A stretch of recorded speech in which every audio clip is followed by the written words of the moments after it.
कृष्ण हरी ओम राम कृष्ण हरी ओम राम सच्चिदानंद सद्गुरु स्वामी स्वरूपानंद महाराज की जय। श्री ज्ञानदेव वंदन। नमितो योगी थोर विरागी तत्वज्ञानी संत, तो सत्कविवर परात्पर गुरु ज्ञानदेव भगवंत। स्मरणतयाचे होता साचे चित्ती हर्ष नमावे, म्हणून वाटते पुन्हा पुन्हा ते पावन चरण नमावे। अनन्य भावे शरण रिघावे अहंकार सांडून, जणी टाकावी तयावरुनिया काया कुरवंडून। आणि पहावे नितांत सुंदर तेजोमय ते रूप, सहज साधनी नित्य रंगुनी व्हावे मग तद्रूप। ज्ञानेशाला नमिता झाला श्री सद्गुरुला तोष, वरद हस्तमस्तकी ठेऊनी देई मज आदेश। श्री ज्ञानेश्वरी गौरव। श्री ज्ञानेश्वरी अमृतगंगा, बहुत सुकृते लाभली जगा। पावन करी अंतरंगा, अंग प्रत्यंगा जीवाचिया। भक्तिभावे करिता स्नान, निर्मल होय अंतःकरण। जीवासी परम समाधान, साक्षात दर्शन श्री शिवाचे। जीवा शिवाची होता भेटी, मावळोनी ज्ञाता ज्ञेयादी त्रिपुटी। प्रकटे सोहम भाव प्रतीती, उरे शेवटी ज्ञप्ती मात्र। स्वामी स्वरूपानंद वंदन। नमितो परब्रह्म श्री स्वामीन महान संत महात्मा। आदिनाथ सिद्ध पुरुष तो स्वरूपानंद परमात्मा। चित्ती स्मरता वाचे वदता स्वामी स्वरूपानंद।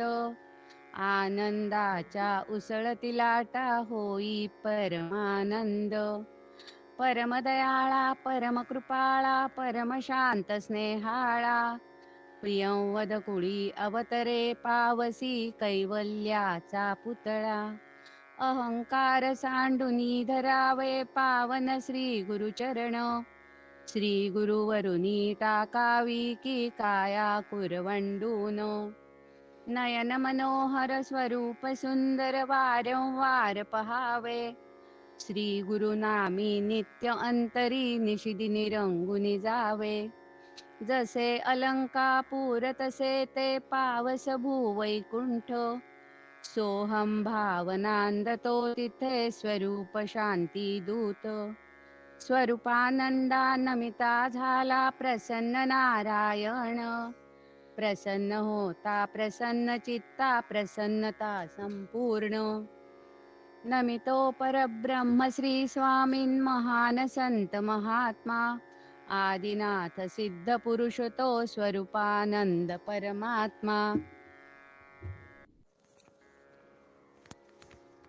ओम स्वस्ति श्री गणेशाय नमः। ओम श्री सरस्वत्यै नमः। ओम नमः श्री परमहंसास्वादित चरणकमलचिन्मकरन्दाय भक्तजनमानसनिवासाय श्रीरामचन्द्राय नमामि सद्गुरुं शान्तं सच्चिदानन्दविग्रहं पूर्णब्रह्मपरानन्द मीशमानन्दिवल्लभम्। ॐ पूर्णमदः पूर्णमिदं पूर्णात् पूर्णमुदच्यते पूर्णस्य पूर्णमादाय पूर्णमेवावशिष्यते। ॐ शान्तिः शान्तिः शान्तिः। अकारण करुणावरुणालय भगवंताच्या असीम कृपेने साधकांचे मायबाप कैवल्य साम्राज्य चक्रवर्ती संत सम्राट विश्वमाऊली ज्ञानोबा रायांच्या परमपवित्र कृतीचं आपण चिंतन करत आहोत. आणि यामध्ये 6व्या अध्यायाचं आपलं चिंतन चाललेलं आहे. काल आपण कुंडलिनीचा थोडासा विचार करत होतो. या कुंडलिनी शक्तीची जागृती झाल्यानंतर प्राप्त होणारा जो अनाहत नाद आहे त्याचा आपण थोडासा विचार केलेला आहे.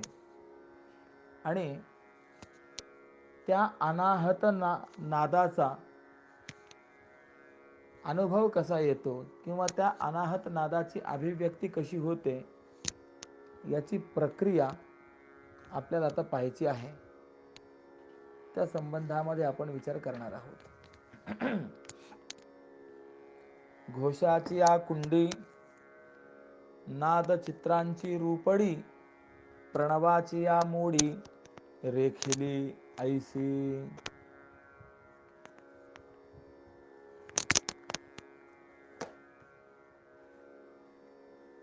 माऊली म्हणतात, घोषाची या कुंडी म्हणजे काय आहे, तर घोष म्हणजे परावाणी. या परावाणीलाच परनाद असं देखील म्हणतात. आणि हा परनाद प्रथम कुंड म्हणजे मूलाधार चक्र यामध्ये प्राणशक्तीसह प्रविष्ट होतो. हे पहिलं चक्र आहे ना, यामुळे त्याला प्रथम कुंड असं म्हटलेलं आहे.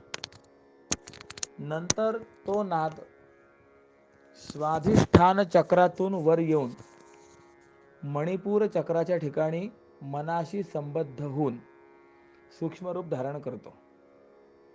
आणि त्याच वेळेला त्याला पश्यंती वाणी किंवा पश्यन नाद असं म्हणतात.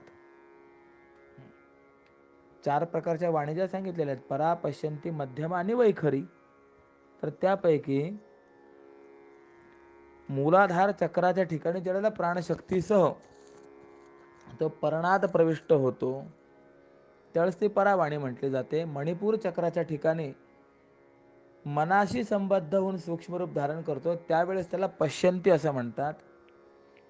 नंतर तोच नाद अनाहत चक्रातून वर येऊन विशुद्ध चक्राच्या ठिकाणी बुद्धीशी संबद्ध होऊन मध्यम आकार धारण करतो त्यावेळेस त्याला मध्यमवाणी किंवा मध्यमनाद असेही म्हणतात. त्यानंतर तोच नाद ज्या वेळेला कंठादी स्थानांच्या ठिकाणी येतो आणि मुखाशी संबद्ध होऊन स्थूल आकार धारण करतो त्यावेळेस त्याला वैखरी वाणी किंवा स्थूल नाद असं म्हणतात. आणि हाच जो स्थूल नाद आहे तो कंठ, तालू, ओष्ठ, दंत, नासिका इत्यादी मुखातील अवयवांच्या भागातून स्वर, वर्ण, विसर्ग, अनुस्वार इत्यादी अनेक रूपांनी अभिव्यक्त होतो. अशी या 4 नादांच्या अभिव्यक्तीची प्रक्रिया आहे.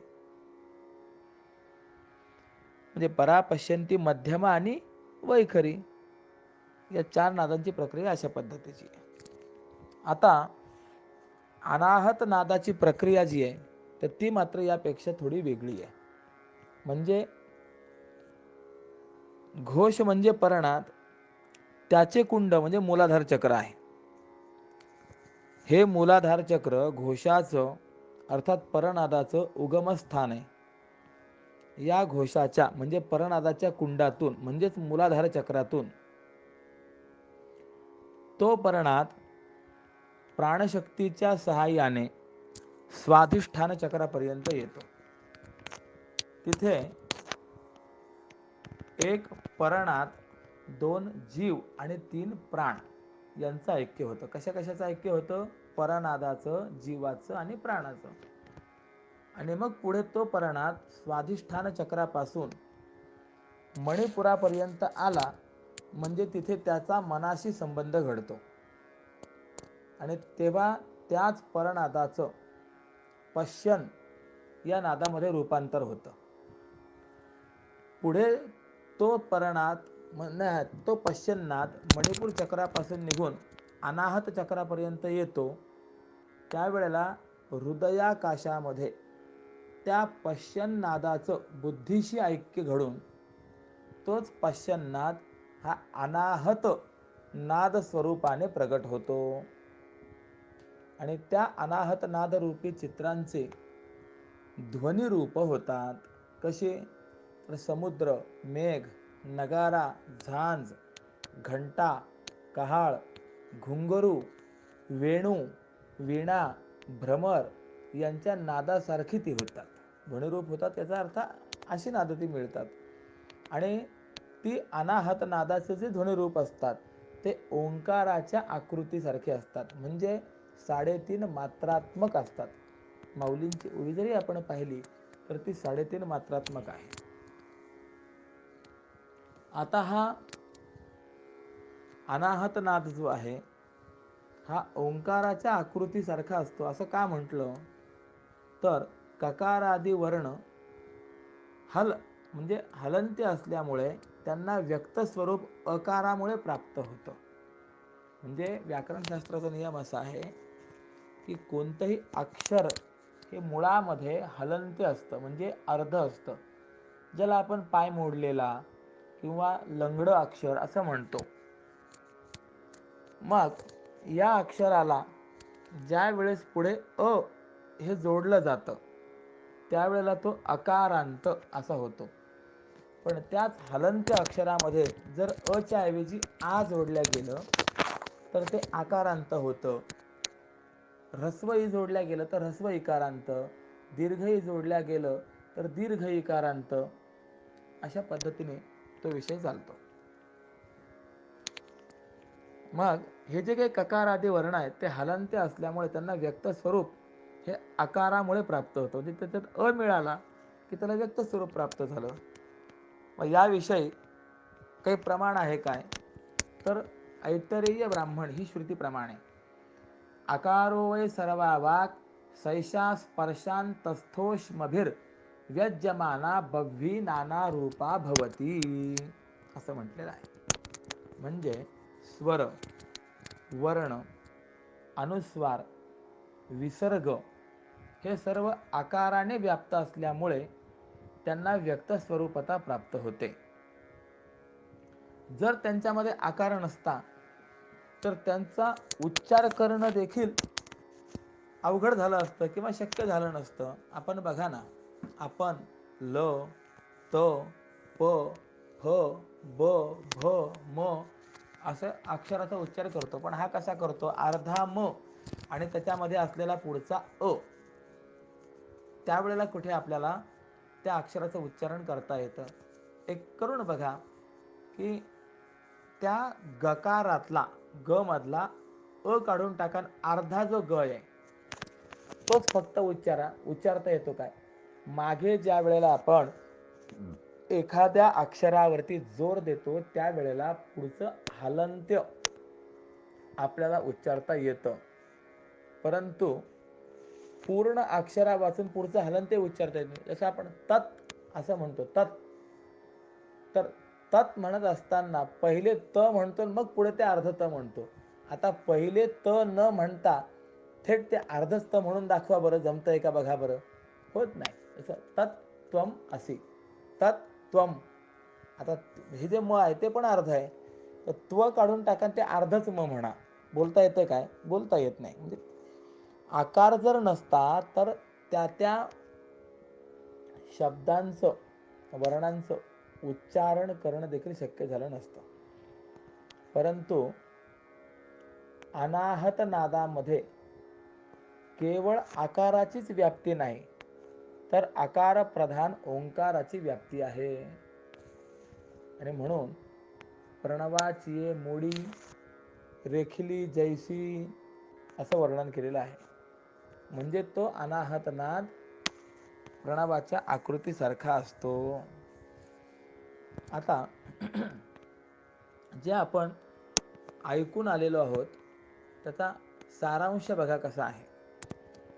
पहिली गोष्ट या ओवीत सांगतात की घोष म्हणजे परनाद, त्याचं सूक्ष्म रूप पश्चन्नाद आहे आणि त्याचं व्यक्त रूपच अनाहत नाद आहे. असा या अनाहत नादाचा कुलक्रम आहे. एक. त्यानंतर मूलाधार चक्र हे त्याचं कुंड म्हणजे उगमस्थान आहे. 2. स्वाधिष्ठान आणि मणिपूर हे 2 चक्र मनबुद्धीशी अनाहत नादाचा संबंध घडवून आणणारी स्थान आहेत. 3. अनाहत चक्र हे अनाहत नाद अभिव्यक्त होण्याचं स्थान आहे. 4. प्राण हा अनाहत नादाच्या उत्पत्तीला सहाय्यक असतो. 5. हा अनाहत नाद आपल्या हृदयाकाशामध्ये घुमतो. 6. तो अनाहत नाद बुद्धी अवच्छिन्न असलेल्या साक्षी चैतन्यालाच कळतो. 7. आणि हा नाद ओंकाराच्या स्वरूपासारखा आकृतीसारखा असतो. 8. अशी ही तत्व जी आहेत ही आपल्याला या ओवीतनं लक्षात आली. आता हे परनाद पश्चन्नाद, मध्यमनाद किंवा स्थूलनाद, म्हणजे ज्यालाच आपण परा, पश्यंती, मध्यमा, वैखरी असं म्हणतो, या नादांपेक्षा म्हणजे या वाणींपेक्षा अनाहत नादाचं वैलक्षण्य आहे. कसं आहे तर मूलाधारात परा, मणिपुरात पश्यंती, विशुद्ध चक्रात मध्यमा आणि मुखात वैखरी असते. पण खालचे 2 स्थानं आणि वरचे 2 स्थानं सोडून मध्यंतरीचं असलेलं जे अनाहत चक्र आहे ते अनाहत चक्रच या अनाहत नादाच्या प्रगट होण्याचं स्थान आहे. परंतु मूलाधार हे त्याचं उगमस्थान असल्यामुळे त्याला कुंड असं म्हणतात आणि श्रुतीमध्ये त्यालाच गुहा असं म्हटलेलं आहे.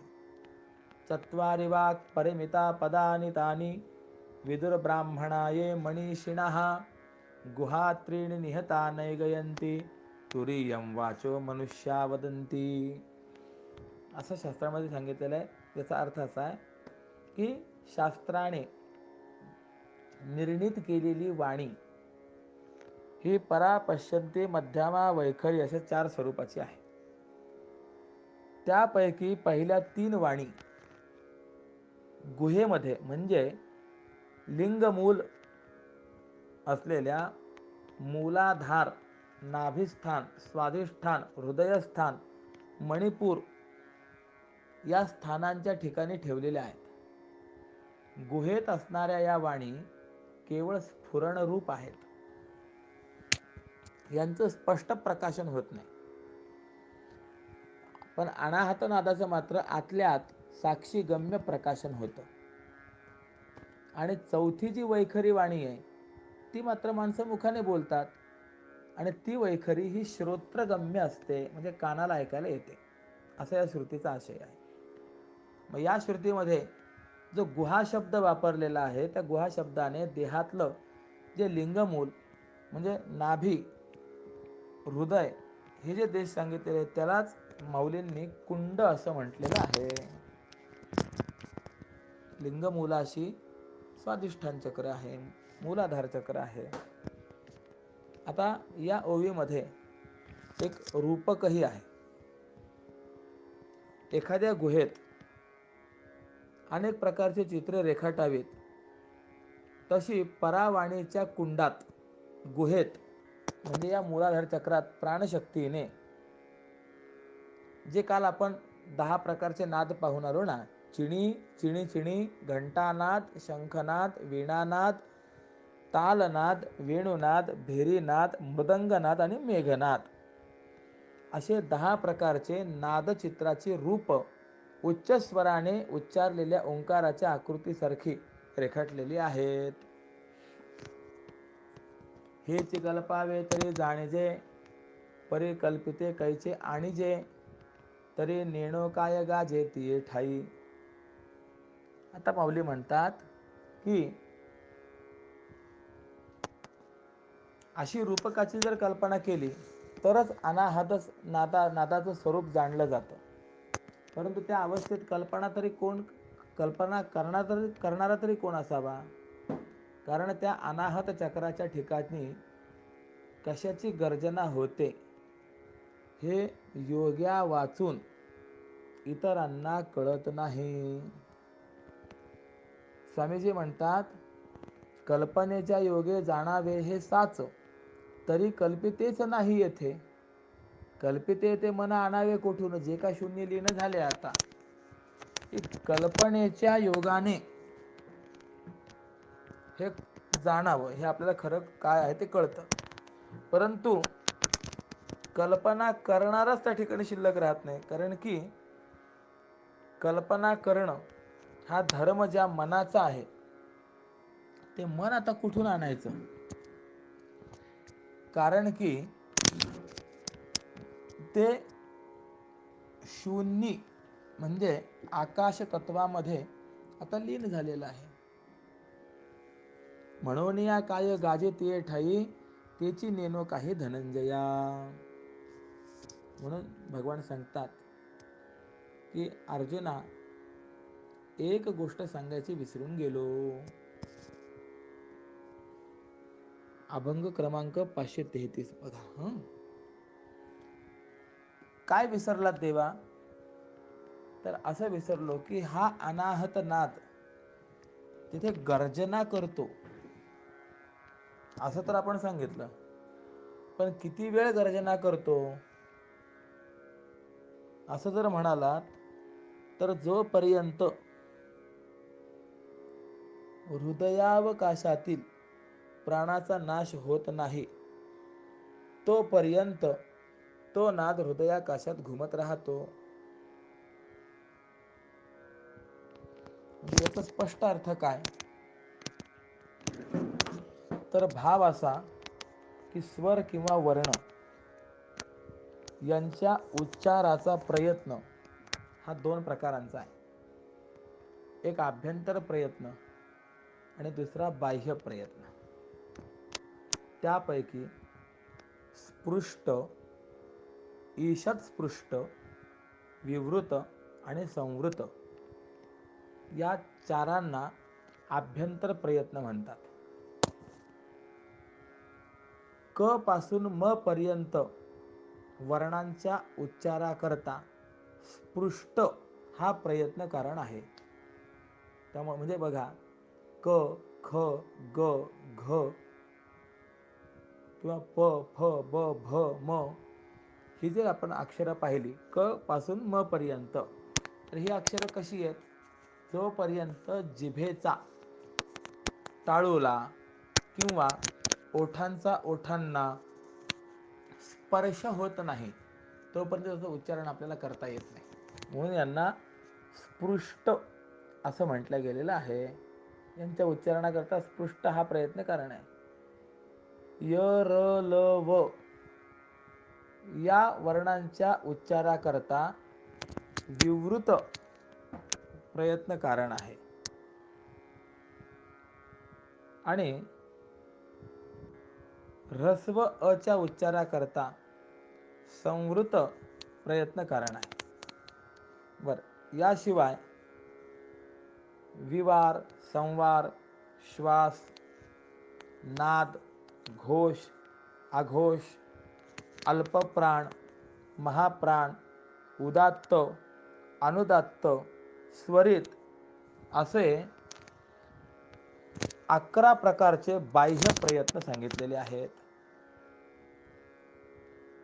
यापैकी क, प आणि श, श, स यांचा बाह्य प्रयत्न विवार, संवार व आघोष आहेत आणि इतरांचा संवाद नादघोष आहे.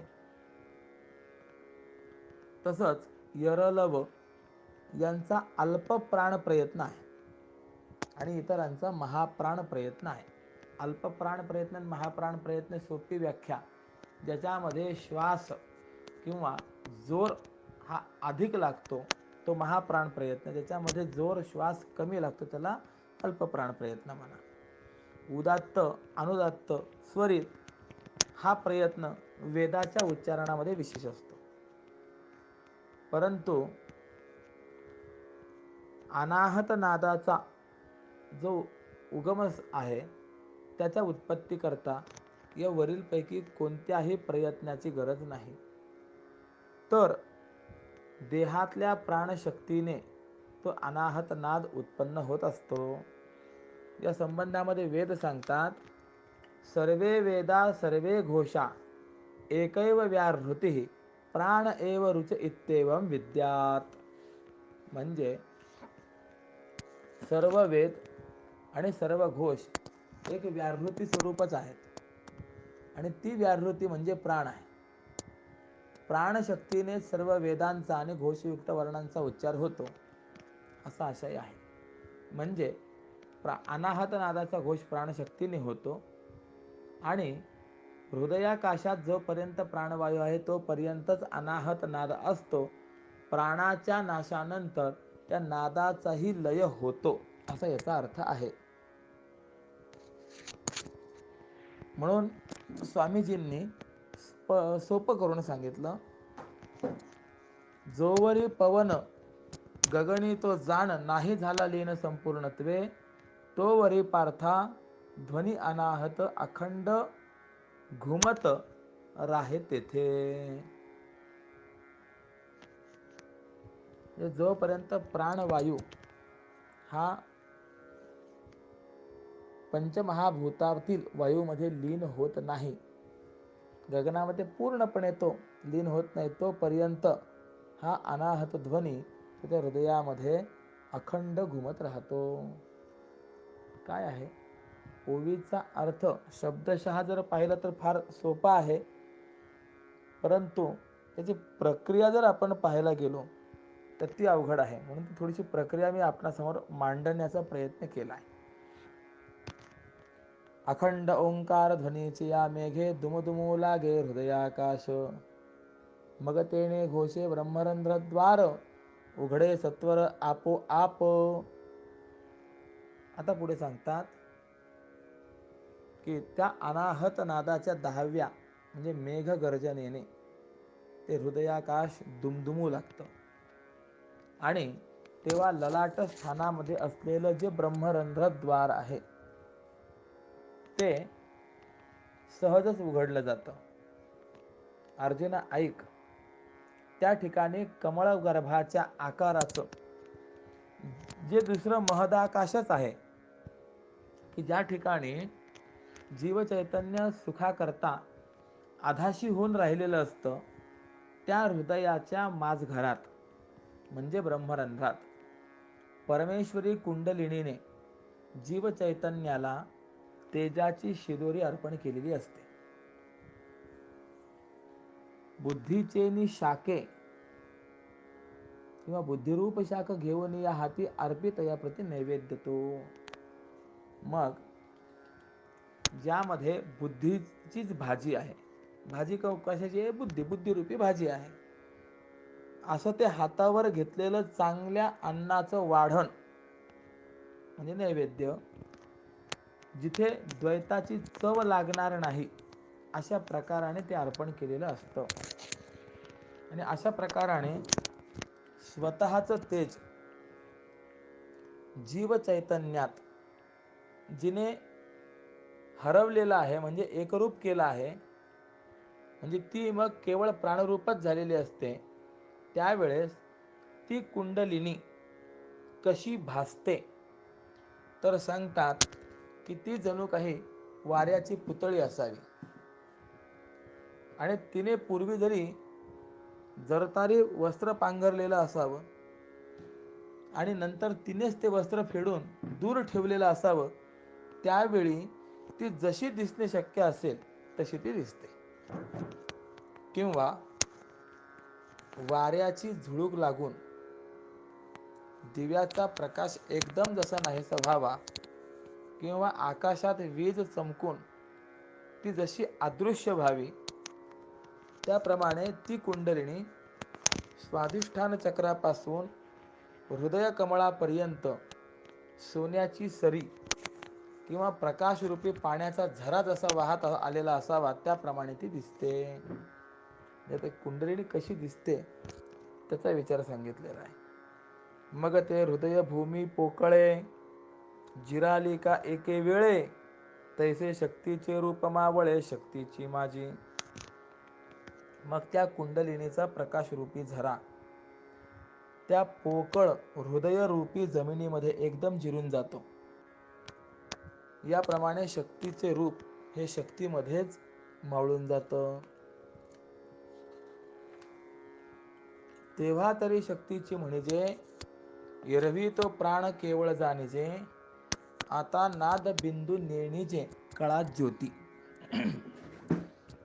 म्हणजे ती कुंडलिनी शक्ती स्थूल रूपाने अदृश्य झाली असली तरी तेव्हा सुद्धा त्या अदृश्यावस्थेला शक्ती असंच म्हणतात. एरवी ते कुंडलिनीचं अदृश्य स्वरूप म्हणजे प्राणच आहे असं जाणा.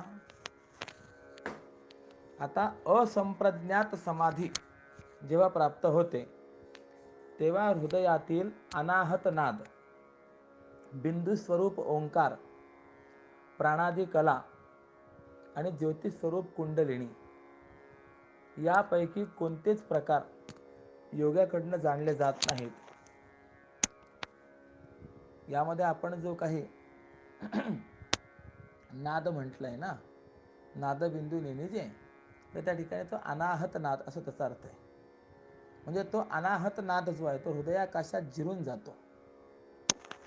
आणि बिंदू शब्द जो सांगितलेला आहे तर त्या बिंदूचा अर्थ अ उ म या 3 मात्रांसहित अर्धमात्रा असलेला ओंकार असा आहे. म्हणून तेथे नाद बिंदू कला आणि ज्योती सर्व हारपती एका एकी असं सांगतात. मग कला शब्दाचा अर्थ काय, तर शरीरातले प्राण, श्रद्धा, आकाश, वायू, ज्योती, आप, पृथ्वी, इंद्रिय, मन, अन्न, वीर्य, तप, कर्म, लोक आणि नाम या 16 कला आहेत. काय काय होतं त्या ठिकाणी, नाद, बिंदू, कला आणि ज्योती या 4 गोष्टी हरवतात ना. तर यापैकी नाद शब्दाचा अर्थ काय केला, अनाहत नाद एक. बिंदू शब्दाचा अर्थ काय केला, अ उ म या 3 मात्रांसहित अर्धमात्रा असलेला ओंकार. ठीक आहे, बिंदू शब्दाचा अर्थ कळाला. कला शब्दाचा अर्थ काय, तर एकंदरीत असलेल्या 16 कला, 16 बाबी काय काय आहे त्यामध्ये, तर 1 शरीरातला प्राण, 2 श्रद्धा, 3 आकाश, 4 वायू, 5 ज्योती, 6 आप, 7 पृथ्वी, 8 इंद्रिय, 9 मन, 10 अन्न, 11 वीर्य, 12 तप, 13 कर्म, 14 लोक, 15 नाम.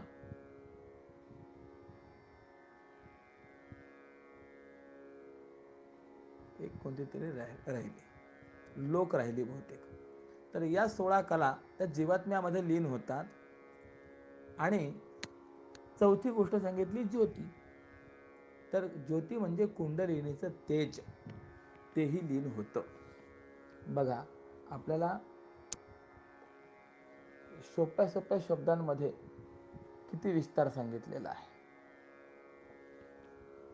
वायू निरोधन जिंकावे की मन, ध्यान ही संपूर्ण सरे तेथे. मग या अवस्थेमध्ये मनाचा निग्रह, प्राणाचा कुंभक, आधार निरोध आणि ध्यानाविषयी आदर हा प्रकार राहत नाही. प्राणाच्या कुंभक स्वरूप आधार जो आहे तो ते काही राहत नाही. हे कल्पना घे सांडी, ते नाही ये परवडी, हे महाभूतांची फुडी आटणी देखा. जे सुरुवातीला या योगाचं महत्त्व वाटून अमुक घ्यावं, अमुक टाकावं असा जो संकल्प असतो त्याचं महत्त्व या श्रेष्ठतम अवस्थेमध्ये राहत नाही. आणि पंचमहाभूतांची पूर्ण आटणी झालेली असते. पुढे सांगतात, पिंडेची करावा पिंडाचा तो लय, नाथ संप्रदाय ऐसा जो का. म्हणजे मग देहानेच म्हणजे कुंडलिनी चालनाच्या अभ्यासद्वारा देहातील पंचमहाभूतांचा ग्रास करणं हेच या आदिनाथ संप्रदायाचं गुप्त वर्म आहे. परंतु श्री महाविष्णू स्वरूप भगवान श्रीकृष्ण किंवा त्यांचा अवतार मत्स्येंद्रनाथ यांनी ते वर्म उघड करून दाखवले आहे. आपली नाथ संप्रदायाची परंपरा जर आपण पाहिली, आदिनाथ गुरु सकळ सिद्धांचा मत्स्येंद्र तयाचा मुख्य शिष्य. सगळ्यात प्रथम भगवान शंकर आहेत, यापुढे मत्स्येंद्रनाथ आहे. मत्स्येंद्राने बोध गोरक्षासी केला, गोरक्ष ओळला गहिनी प्रती. मत्स्येंद्रनाथांनी गोरक्षनाथांना हा उपदेश केला, गोरक्षनाथांनी गहिनीनाथांना, गहिनीनाथांनी निवृत्तीनाथ महाराजांना आणि निवृत्तीनाथ महाराजांनी ज्ञानोबारायांना. अशी ती परंपरा आलेली आहे. ज्ञानोबारायांपासून पुढे स्वामीजींपर्यंत आलेली परंपरा ही आपणास कल्पना आहे. तर अशा पद्धतीचा हा असलेला नाथ संप्रदाय आहे. किंबहुना स्वामीने देखील म्हटले ना, स्वामी म्हणे माझा नाथ संप्रदाय. मग यामध्ये काय झालंय, आदिनाथाची ती अंतरंग खूण दिली दाखवून नारायणे. म्हणजे भगवान शंकरांनी जो काही भाव व्यक्त केलेला आहे, जे गूढ तत्व सांगितलेलं आहे, ते भगवंताने स्पष्ट करून सांगितलं. आदिवक्ता कोण आहेत? भगवान शंकर आहेत. भगवान महाविष्णूंनी ते ऐकलंय आणि कृष्ण रूपामध्ये किंवा अन्य रूपांमध्ये तेच व्यक्त केलं, स्पष्ट करून दाखवलं. तया गूढार्थाची सोडोनी गाठडी झाडोनी या घडी यथार्थाची.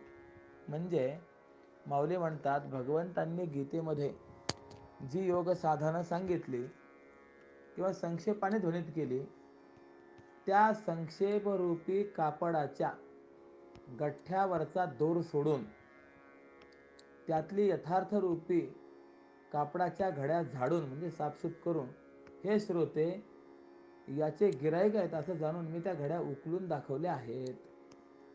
म्हणजे थोडक्यात भगवंताने जे संक्षेपाने ध्वनित केलं तेच मी या ठिकाणी विवरण केलेलं आहे. असा हा एक योग साधनेचा विचार, योग साधनेची प्रक्रिया सांगितली गेलेली आहे. बघा किती अवघड आहे. उगाच नाही ज्ञानराज माझी योग्यांची माऊली. युंजन्नेवं सदा आत्मानं योगी नियतमानसः शांती निर्वाण परमां मत्संस्थामध्ये गच्छति. आता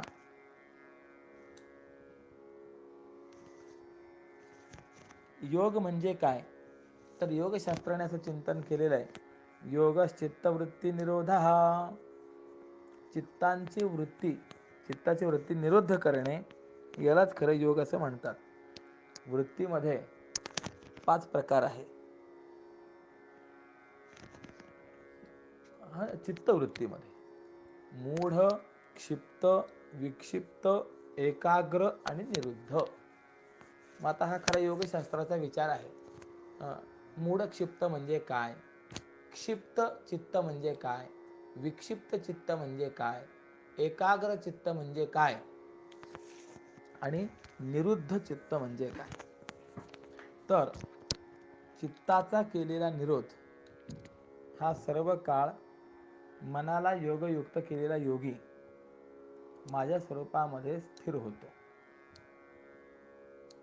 आणि माझ्या स्वरूपामध्ये जो स्थित आहे, मोक्ष हाच ज्याची निष्ठा आहे, त्या शांतीला तो प्राप्त करून घेतो. या श्लोकावरती देखील बरंच विस्ताराने व्याख्यान आहे.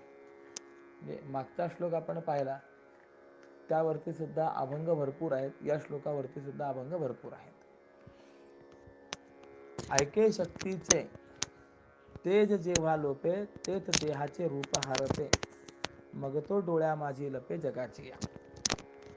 भगवान म्हणतात, अर्जुना ऐक, या कुंडलिनीचं तेज जेव्हा लुप्त होतं त्यावेळेला देहातील पंचमहाभूतांचं स्वरूप लयाला जातं आणि मग तो योगी जगाच्या डोळ्यांमध्ये लपून बसतो. म्हणजे तो कोणाच्याही डोळ्याला दिसत नाही.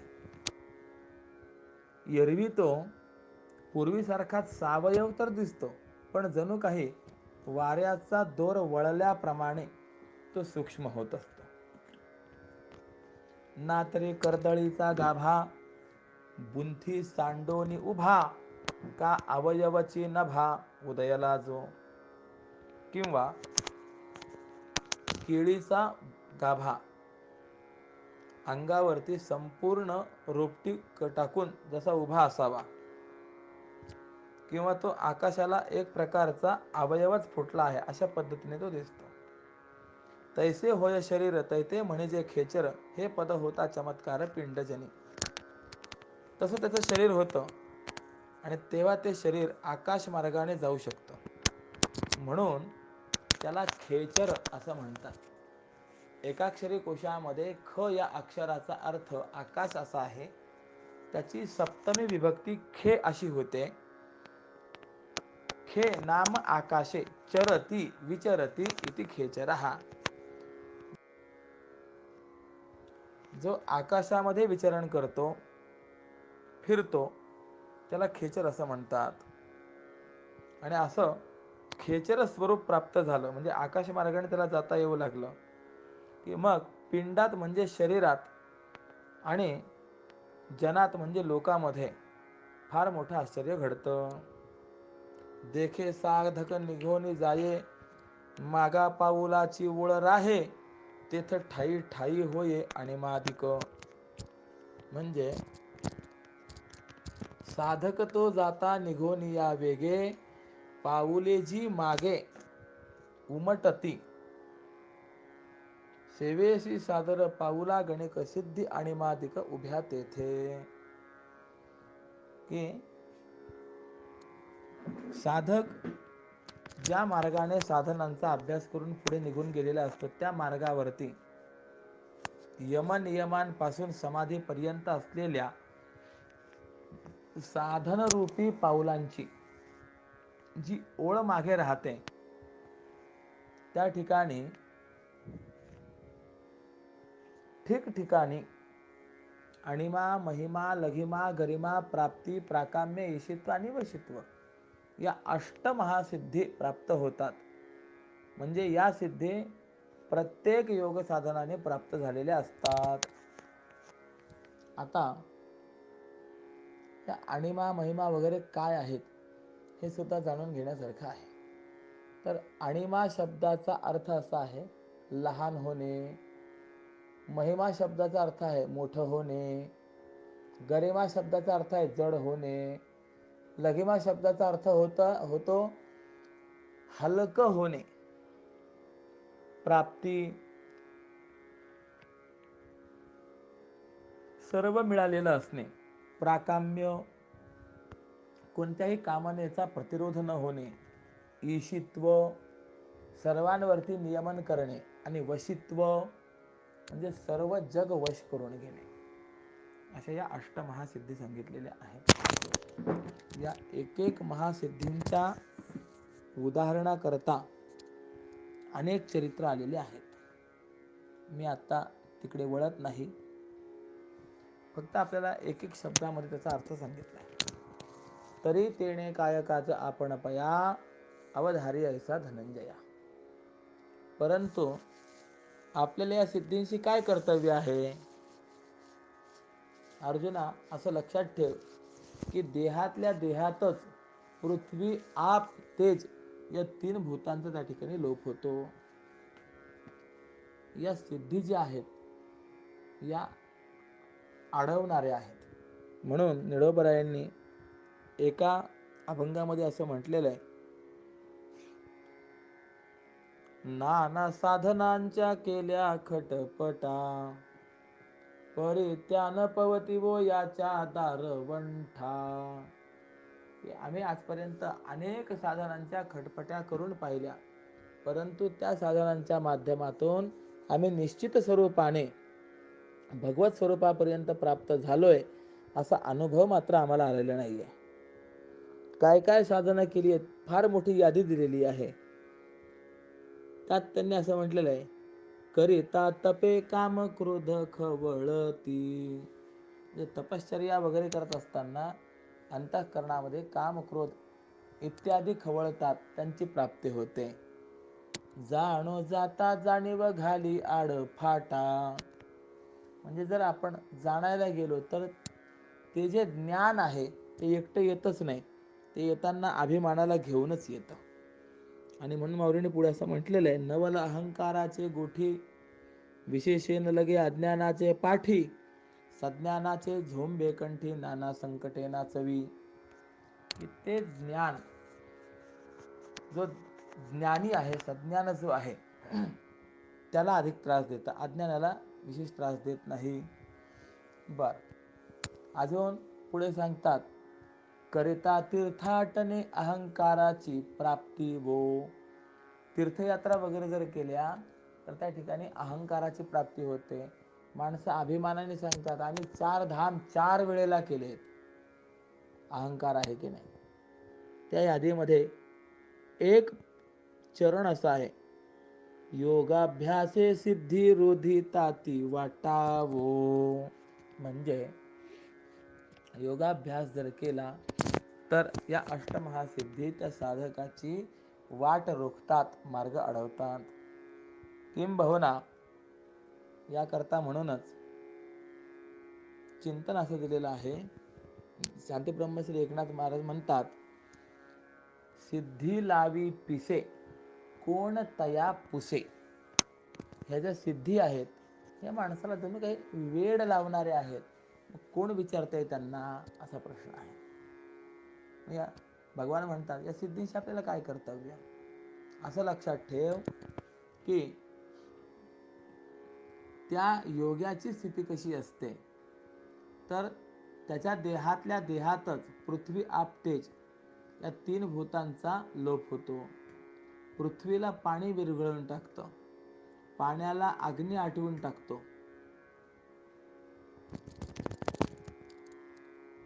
आणि त्या अग्नीला वारा हृदयाकाशामध्ये नाहीसा करतो. ठीक आहे. नंतर वायू एकटाच उरत असतो, परंतु तो शरीराच्या आकाराने राहतो आणि मग तोही कालांतराने हृदयाकाशातून निघतो आणि मूर्धन्याकाशामध्ये जाऊन मिळतो. आणि त्यावेळेला त्याला कुंडलिनी ही संज्ञा जाते आणि मारुत हे नाव प्राप्त होतं. म्हणजे आतापर्यंत जे आपण कुंडलिनी म्हणत होतो ती कुंडलिनी संज्ञा गेली आणि मारुत हे नाव प्राप्त झालं. परंतु जोपर्यंत परब्रह्माशी एकरूपता प्राप्त होत नाही तोपर्यंत त्या कुंडलिनीचा शक्तीपणा जो आहे तो मात्र टिकून राहतो. आता कुंडलिनी नाम हे लोपोनी मारुत म्हणून ओळखीती. 582 क्रमांकाचा अभंग पहा. मग जालंधर बंध उल्लंघून सर्वथा भेदून काकी मुख मूर्धन्याकाशाच्या पहाडावरती चढून राहती होय तेथे. आणि मग ती शक्ती जालंधर बंधाचा त्याग करते आणि ककार ज्याच्या अंती आहे, काकी मुख म्हणजे काय, ककार ज्याच्या अंती आहे अशा कृकाटिकेचे तालुस्थानी असलेलं जे 10वं दार उघडतं आणि मूर्धन्याकाशाच्या पहाडावरती मग ती स्थिर होते. ते ओंकाराची ये पाठी पाय देत उठा उठी, पश्यंतीची ये पाऊठी मागा घाली. मग ती कुंडलिनी शक्ती ओंकाराच्या पाठीवर पाय देत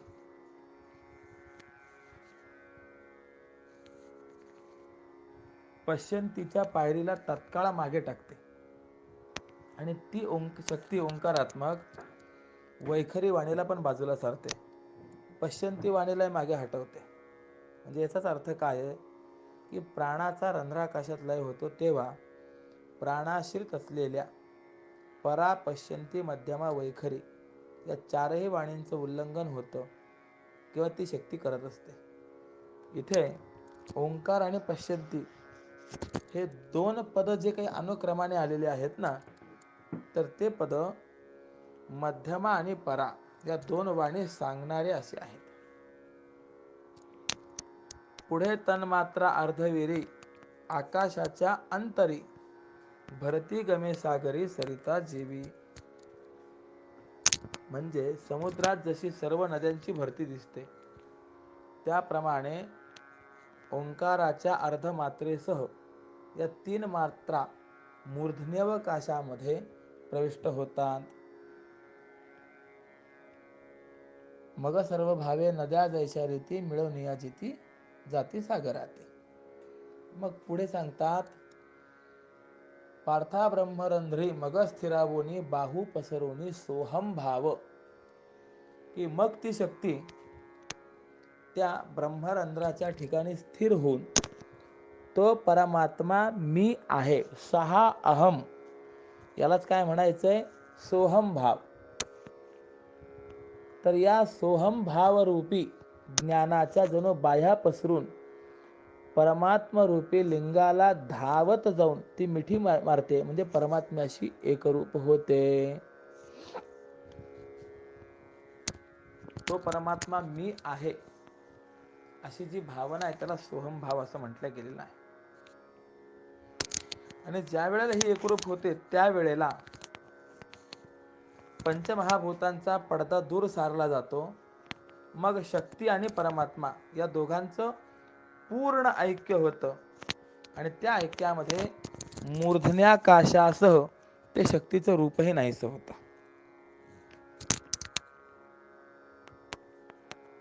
मेघाच्या मुखातनं वर्षावाच्या रूपाने बाहेर पडलेला समुद्र हा नदीच्या ओघात पडतो आणि नंतर तो आपल्याच मूळ स्वरूपामध्ये तसा परत आलेला असतो. म्हणजे समुद्र कसा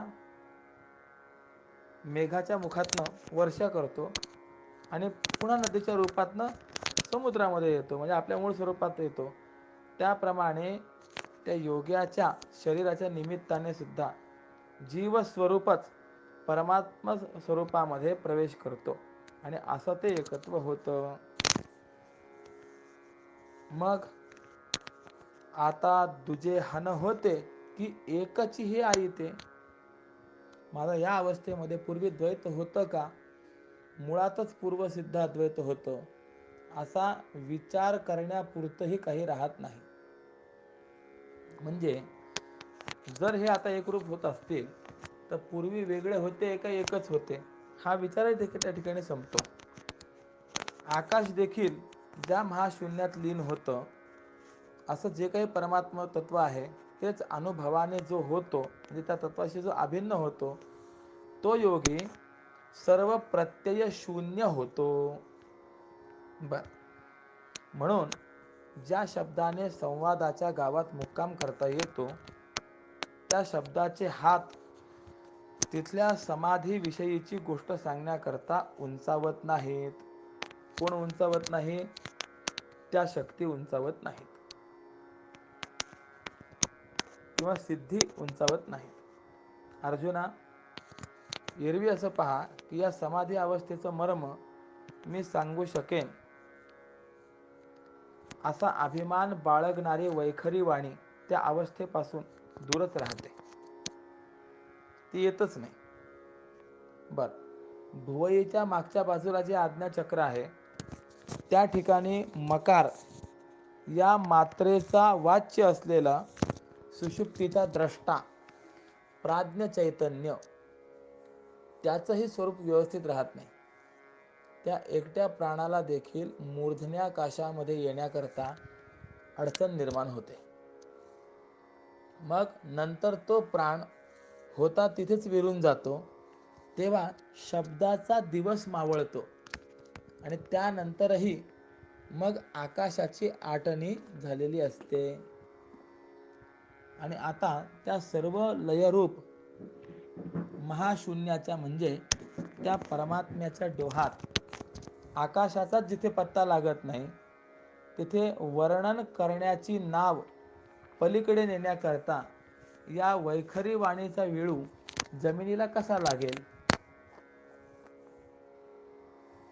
आकाशाचा लय झाल्यानंतर त्या आकाशाचा गुण असलेल्या शब्दाची प्रवृत्ती तरी कशी संभवेल, हा प्रश्न प्राप्त होतो.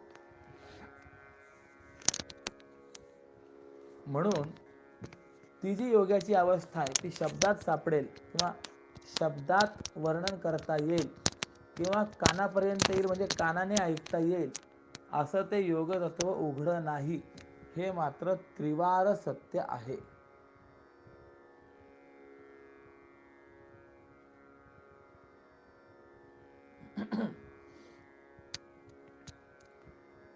याचा अर्थ असा आहे की आतापर्यंत आपण या योग साधनेचा, या योगाचा विचार करण्याचा प्रयत्न केला, परंतु स्वतः माऊली सांगतात की हे जे योग तत्व आहे हे आपल्या शब्दाच्या पलीकडचं योग तत्व आहे. ते आपल्याला निश्चितपणे सांगता येईल असं नाही आहे.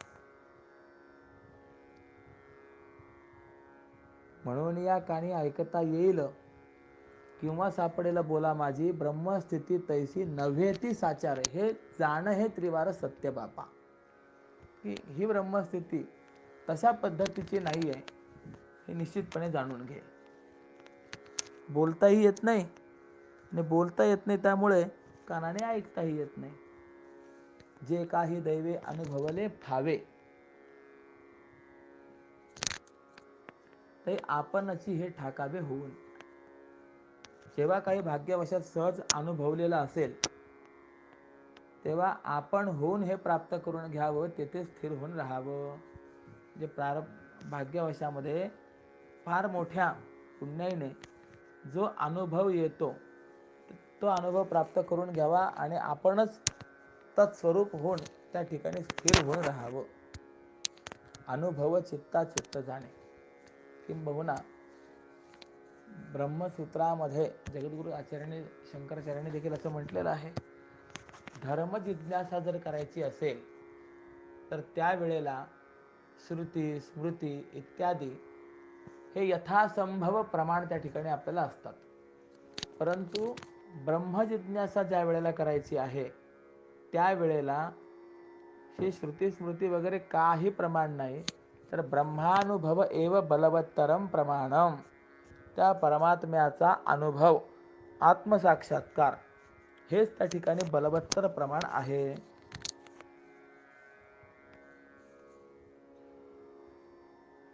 ही अवस्था ज्यावेळेला प्राप्त होते त्यानंतर या योग साधनांपैकी काही जाणायचं असं काही शिल्लक राहत नाही. म्हणून अर्जुना पुन्हा पुन्हा आता तेच किती सांगावं प्रश्न पडतात. हे शब्द जात माघवते सरे, तेथ संकल्पाचे आयुष्य पुरे, वाराही जेथ न शिरे विचाराचा. ती अवस्था अशी आहे की सर्व वाचक लाक्षणिक शब्द जिथून माघारी फिरतात. शब्द कसे आहेत, वाचक आहेत आणि लाक्षणिक आहेत, तर हे सर्व माघारी फिरतात.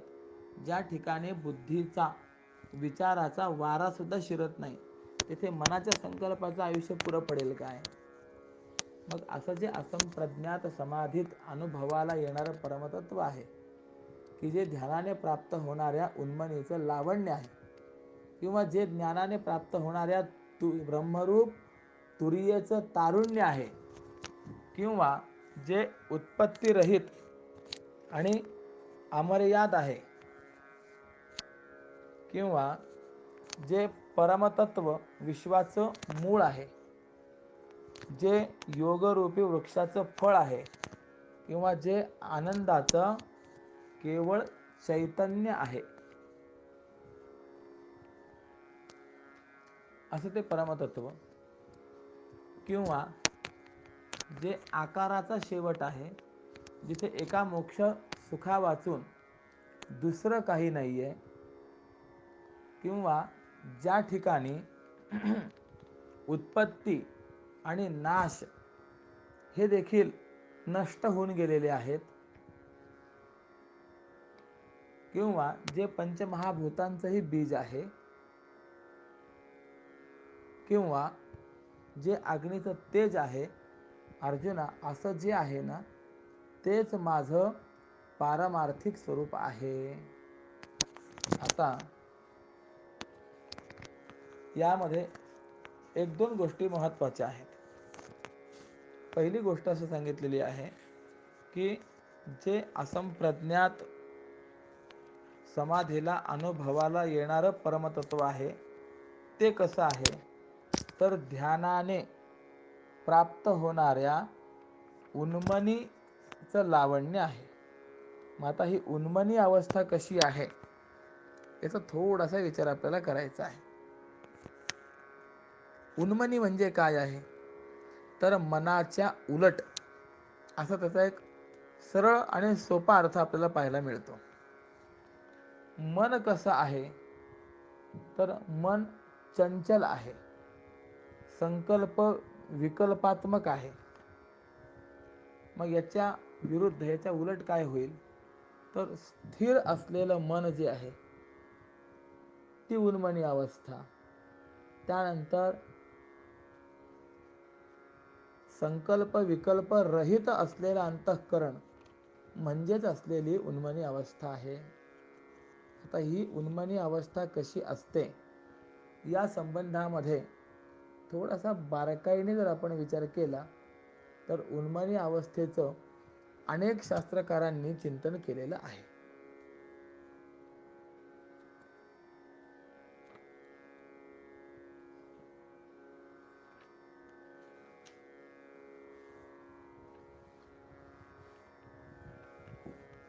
उन्मनी ही एक फार मोठी श्रेष्ठ अवस्था आहे. ज्ञानोबाराय एका अभंगामध्ये उन्मनी अवस्थेत प्राप्त पुरुषाचं वर्णन करतात. कसा असतो तो, उन्मनी संयोगे गोसावी विराजे चहू देहाचे ओझे निवारून. या उन्मनीच्या संयोगाने तो इंद्रियांवरती विजय प्राप्त केलेला योगी शोभतो. त्याने काय केलेलं असतं, त्या उन्मनीच्या संयोगामुळे चहू वेदाचे ओझे निवारून, देहाचे ओझे निवारून, चार प्रकारचे जे देह आहे तर त्याचं ओझ म्हणजे त्याचा अभिमान हा त्याने नष्ट केलेला असतो. स्थूल, सूक्ष्म, कारण आणि महाकारण असे एकंदरीत चार प्रकारचे देह सांगितलेले आहे. यापैकी कुठेही त्याचा अभिमान नसतो, अहंकार नसतो. बर, अजून सोहमस्मीचे छंदे परिपूर्ण, विज्ञान हे खूण जेथे नाही. म्हणजे सोहम भाव जो आपण पाहून आलेलो आहे तो मी आहे. सहा अहम इति भावः सोहम भावः. तर ब्रह्मैवाहमस्मी या नादाने तो परिपूर्ण असतो. चंद्र सूर्याहुनी तेज हे आगळे, अव्यक्ते व्यापिले अनुभवे. चंद्र सूर्य इत्यादिकांपेक्षाही हे आगळं वेगळं तेच त्याच्या ठिकाणी असतं. आणि अनुभवाची खूण गुरुगम्य जाणती, ज्ञानदेवे विनंती हेची केली. व असा जो काही हा अनुभव आहे हा केवळ गुरुगम्य आहे. म्हणजे सद्गुरूंच्या कृपेला जो पात्र झालेला आहे त्यालाच हा अनुभव येतो. माऊलींनी असं विनंतीपूर्वक सांगितलेलं आहे. किंबहुना योग मार्गातल्या या उन्मनी अवस्थेचं हठयोग प्रदीपिकेमध्ये सुद्धा वर्णन केलेलं आहे. ते असं म्हणतात, विधिवत प्राणसंयामैर नाडी चक्रे विशोधिते, सुषुम्ना वदनं भित्वा सुखाद विशति मारुतः, मारुते मध्य संचारे मनस्थैर्यं प्रजायते, यो मनः सुस्थिरी भावः सैवावस्था मनोन्मनी. म्हणजे विधिपूर्वक प्राणायामाने नाडीचक्राची शुद्धी होते. त्यावेळेला सुषुम्नेचा भेद करून तो वायू मध्य नाडीत प्रवेश करतो. आणि असं ज्यावेळेला होतं त्यावेळेला मनस्थैर्य प्राप्त होतं. आणि हा जो मनाचा सुस्थिरी भाव आहे त्यालाच उन्मनी अवस्था असं म्हणतात. किंबहुना 17व्या जीवनकलेचं अमृतपान केल्यानंतर प्राप्त होणारी भूमिका आहे. पण याकरता म्हणजे या 17व्या जीवनकलेची प्राप्ती होण्याकरता, तिचा अमृतपान होण्याकरता योग मार्गातल्या षट चक्रांचा भेद हा करावा लागतो. म्हणून माऊली असं म्हणतात, ज्ञानदेव दर्शन 17वीचे घेता, उन्मनी ठसवी निवृत्ती दाता. की 17वी जी कला आहे, जीवन कला, तिचं दर्शन घेतल्यानंतर ही उन्मनी प्राप्त होत असते.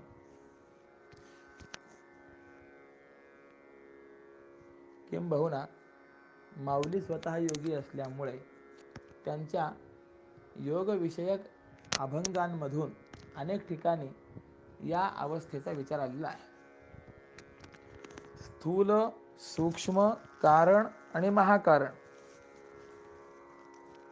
असे देहाचे 4 प्रकार. त्यानंतर जागृती, स्वप्न, सुषुप्ती, पुढे उन्मनी किंवा तुर्या, अशा या क्रमाने 4 अवस्था या 4 देहांच्या सांगितलेल्या आहेत. म्हणजे स्थूल देहाची जागृती, सूक्ष्म देहाची स्वप्न, कारण देहाची सुषुप्ती आणि महाकारण देहाची उन्मनी किंवा तुर्या अवस्था असते. म्हणजे काय तर जेव्हा जीव बुद्धी व्यापार रूप विशिष्ट उपाधीच्या संबंधामुळे निरनिराळ्या बाह्य पदार्थांचं ग्रहण करतो आणि त्यापैकीच एका विशिष्ट पदार्थाचा अभिमान बाळगतो, तेव्हा तो जागृत अवस्थेमध्ये आहे असं म्हणतात. म्हणजे जागृत अवस्था केव्हा असते याचा विचार या ठिकाणी मांडला आहे. जेव्हा तो जागृत अवस्थेतलाच पुरुष वासनांनी युक्त होऊन निद्रेमध्ये स्वप्न पाहतो, त्यावेळेस त्याला मन असं म्हणतात किंवा त्याला स्वप्नावस्था असं म्हणतात. पण जेव्हा सुषुप्तीमध्ये या दोन्ही उपाधीचा उपरम होतो, म्हणजे दोन्ही उपाधी राहत नाहीत, तेव्हा त्या उपाधीच्या संबंधापासून उत्पन्न झालेला देहरूप विशिष्ट पदार्थाचा अभिमान नसल्यामुळे तो जणू काही आपल्या आत्म्यामध्ये लय पावतो.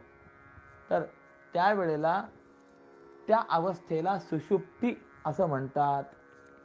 म्हणून शांती ब्रह्मश्री एकनाथ महाराजांनी सोपं सांगितलं, विश्वाभिमानी इंद्रिय वृत्ती, तेणे तो देखत असे जागृती, तैजस अभिमानी अविद्यावृत्ती, स्वप्न स्थिती तो देखे, प्राज्ञाभिमानी मूढ वृत्ती तो देखत असे सुषुप्ती.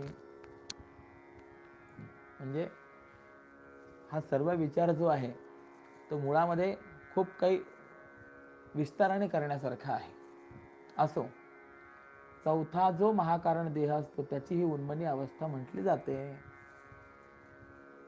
ज्ञानोबाराज म्हणतात, महाकारणी आतुला लक्षाचा पुतळा, उन्मनी हे कळा दैवी वरी, भाग्याने प्राप्त होणारी. आपण पाहून आलो ना की भाग्याने ही अवस्था प्राप्त झाल्यानंतर त्या ठिकाणी बोलणं खुंटतं.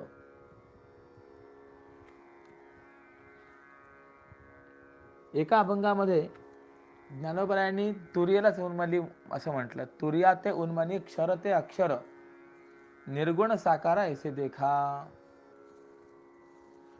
आता थोडस बघा काय, एक एक ओवी या संदर्भामधले खूप चिंतन करण्यासारखी आहे. माझ्या बुद्धीला जेवढं पेलवेल तेवढंच मी प्रांजळपणाने मांडण्याचा प्रयत्न करतोय. तुर्यावस्था ही देहातीत अवस्था असते.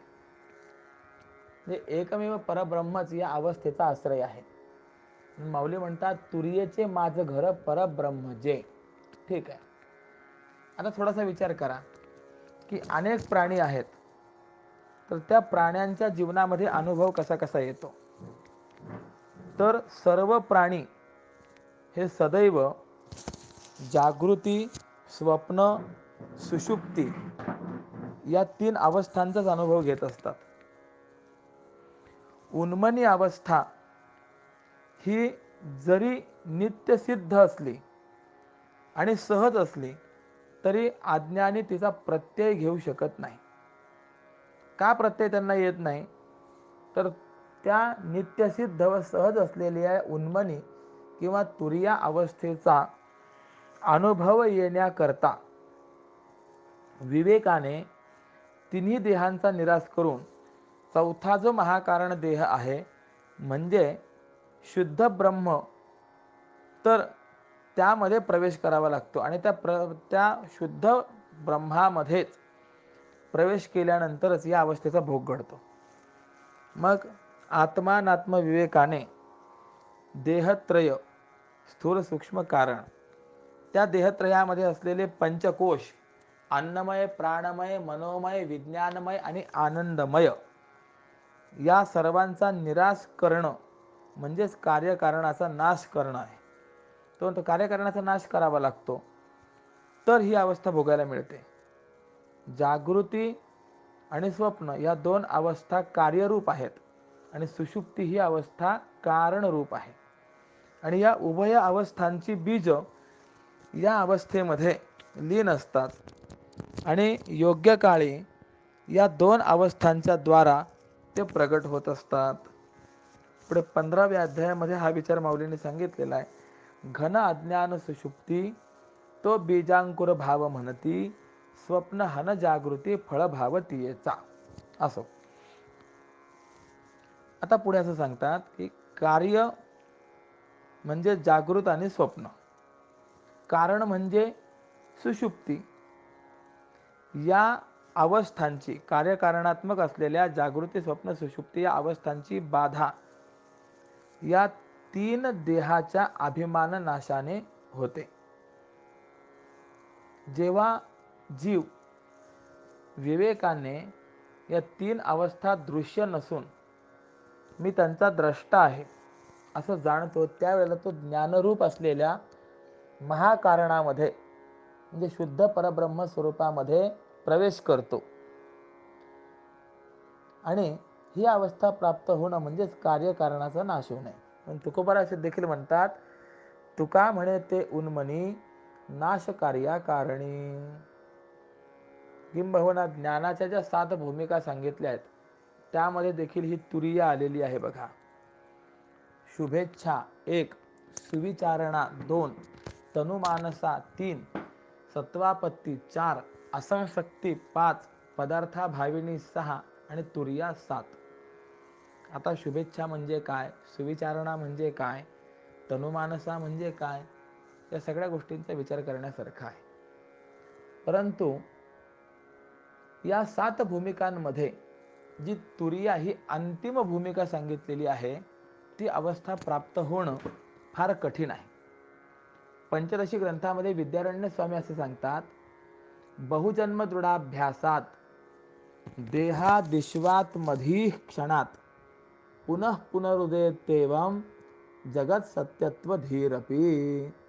म्हणजे अनेक जन्मांच्या दृढ अभ्यासाने देहादिकांच्या ठिकाणी आत्मबुद्धी आणि जगताच्या ठिकाणी सत्यत्व बुद्धी ही पुन्हा पुन्हा वेदांत श्रवण करत असतानाही उद्भवत असते. आणि यामुळेच देहत्रयाचा निराश होऊन या जीवाचा तुर्यावस्थेत प्रवेश होणं हे फार कठीण जातं.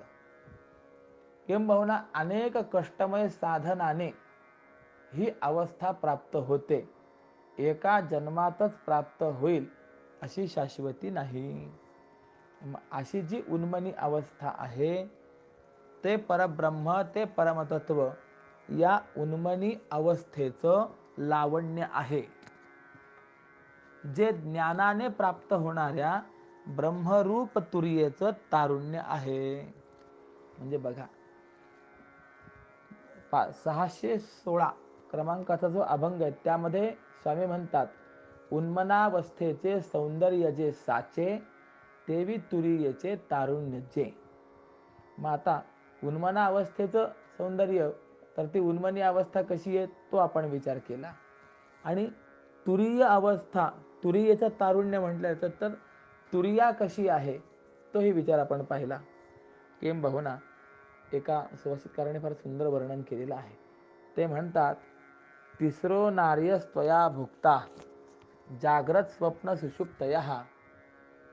के अरे पुरुषा, तू आत्तापर्यंत जागृती, स्वप्न आणि सुषुप्ती या नामात्मक या सुंदर 3 तरुणींचा उपभोग घेतलेला आहे. तुर्याम सुंदरीम भज. परंतु आता मात्र तुरीय म्हणजे चौथी असलेली जी तुरिया आहे तिची आराधना कर, तिची सेवा कर, तिला प्राप्त करून घे. मग ते परमतत्व कसं आहे, या तुरीयेचं तारुण्य आहे, जे अमर्याद आहे. म्हणजे देश काल वस्तू यापैकी कोणताही परिच्छेद ज्याला नाहीये, ज्याला कोणतीही सीमा नाहीये, मर्यादा नाहीये, अवधी नाहीये, किंवा अनादी म्हणजे जे उत्पत्ती रहित आहे. उत्पत्तीच नाही म्हणून त्याचा नाशही नाहीये. विश्वाचे जे मूळ, जे विश्वाचं मूळ आहे, त्याचप्रमाणे योगरूपी वृक्षाचं जे फळ आहे, किंवा चैतन्य केवळ आनंदाचे, की जे आनंदाचं केवळ चैतन्य आहे, किंवा असं सांगतात आकाराचा प्रांत, मोक्षाचा एकांत, जे काय विरहित आदी अंत. म्हणजे कोणताही पदार्थ जर आपण पाहिला तर त्या पदार्थाला काही ना काही आकार आहे की नाही. आपण बर्फ घेतला, बर्फाला आकार आहे, काही ना काही आकार आहे. पण ज्या ठिकाणी आकाराचा शेवट होतो म्हणजे आकार राहत नाही, ज्या ठिकाणी मोक्षापासून दुसरं काही नाही, किंवा ज्या ठिकाणी उत्पत्ती आणि नाश हे पण नष्ट होऊन गेलेले असतात, असं जे निर्गुण निराकार परमतत्व जे आहे, ते परमतत्व म्हणजे माझी ही निराकाराला फुटलेली चतुर्भुज मूर्ती आहे. निराकारालाच अंकुर फुटले आणि माझी ही चतुर्भुज मूर्ती आहे, ती झाली. म्हणून भगवान सांगतात, किंवा मौली सांगतात की माझ्या मूर्तीमुळे निराकार तत्वाची शोभा आकाराला आली. भगवान श्रीकृष्ण प्रकट झाल्यामुळे निराकार असलेले जे परब्रह्म तत्व आहे त्याची शोभा ही विशेष आकाराला प्राप्त झाली. मी मुळात निराकार असतानाही साकार का झालो, तर त्याचं कारण सांगतात, जगामध्ये देव नाही अशी वेद उन्मत्तांची भाषा आहे, धर्म थोतांड आहे, भक्ती करणे बावळटपणा आहे, असं म्हणणाऱ्या नास्तिकांकडून माझे आस्तिक भक्त वारंवार पराभूत असलेले पाहून माझं अस्तित्व, वेदाचं प्रामाण्य आणि धर्माचं महत्त्व आणि भक्तीचा महिमा प्रस्थापित करण्याकरता मी साकार झालेलो आहे. आता बघा, भगवान सांगतात की मी मुळात निर्गुण निराकार, पण त्या निर्गुण निराकारालाच जणू काही अंकुर फुटले आणि चतुर्भुज असा मी प्रगट झालो. तर कशाकरता प्रगट झालो? भक्तवृंदावरी नास्तिकांकडून झाले आक्रमण देखोनी या. ही उभी फार एक महत्त्वाची आहे की भगवान अवतार का धारण करतात. तर पहिली गोष्ट सांगतात की जे नास्तिक आहे त्यांच्याकडनं आस्तिक असलेल्या या माझ्या भक्तांवरती आक्रमण होत आहे. नास्तिकांचं मत कसं आहे तर सांगतात, पहिले ते असं म्हणतात की जगामध्ये देव नाही. आता बघा, या देवाविषयी काही वेगवेगळ्या भावना आहेत. याला असंभावना आणि विपरीत भावना असं म्हटलं गेलेलं आहे. कशा या भावना असतात तर उदाहरणाने सांगतो. एका गावातले 10 जण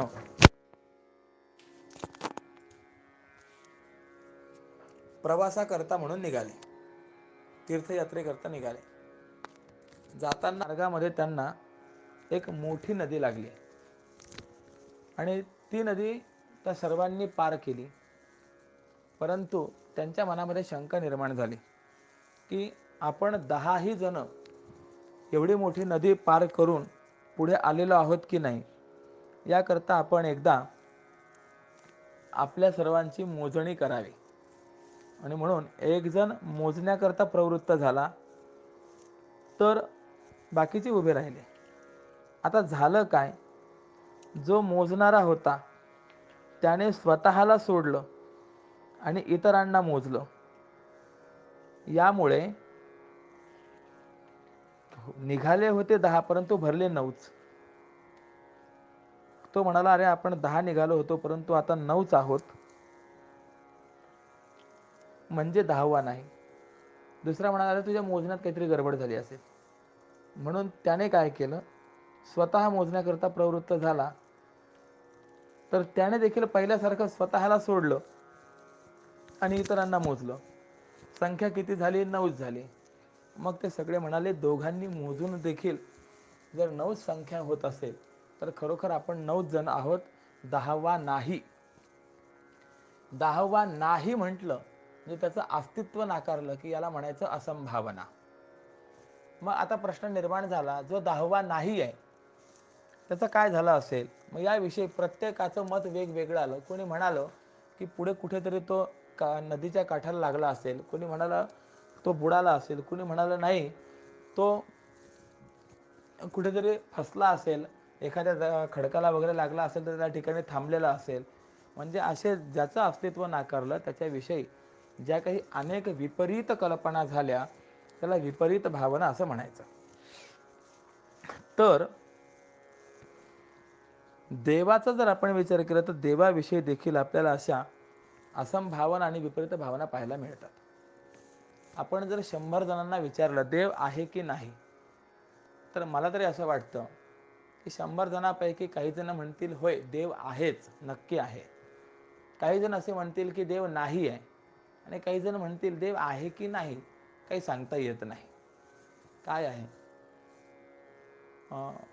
वैकुंठवासी गुरुवारी हरिभक्तीपरायण प्राचार्य श्री मामासाहेब दांडेकर हे पुण्यामध्ये प्रोफेसर होते आणि तत्वज्ञानाचे प्राचार्य होते.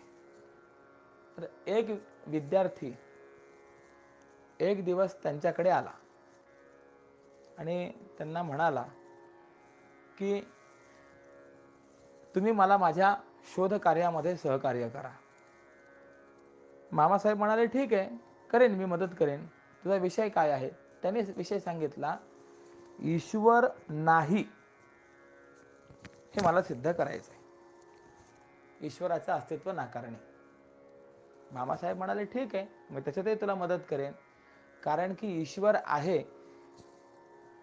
हे सांगण्याची पूर्ण जबाबदारी आम्ही घेतलेली नाही आहे. पण हरकत नाही. पावसाळ्याचे दिवस होते. मामासाहेब त्याला म्हणाले, तू फक्त एकदा बाहेर चल. तो बाहेर आला त्यांच्यासोबत आणि ढग आलेले होते. तर मामासाहेब त्याला वरती आकाशाकडे बोट करून म्हणाले, बघ आकाशामध्ये सूर्य नाही आहे. त्यावेळेस तो म्हणाला, अहो असं नाही आहे, सूर्य आहे परंतु तो ढगांनी झाकल्या गेलेला आहे, नाही तर हा प्रकाश पडला नसता. मग मामासाहेब म्हणाले की असं जर आहे तर तो आपल्याला आपल्या अज्ञानामुळे दिसत नाही, परंतु परमात्मा मात्र आहे. म्हणजे परमात्म्याचं अस्तित्व नाकारण्याकरता जे निघालेले होते कितीतरी प्रमाण आपल्याला देता येतील. उदाहरणं खूप आहेत की दिसत नाही परंतु अस्तित्व मात्र आहे. परमात्मा नाही असं का म्हणतात त्याचं उत्तर नास्तिकांनी असं दिलेलं आहे, जर परमात्मा असता तर दिसला असता. एक विचार करा, लाखो वर्ष ज्याच्या दर्शनाकरता जातात तो विज्ञानाच्या टेस्ट ट्यूब मध्ये कसा येऊ शकेल?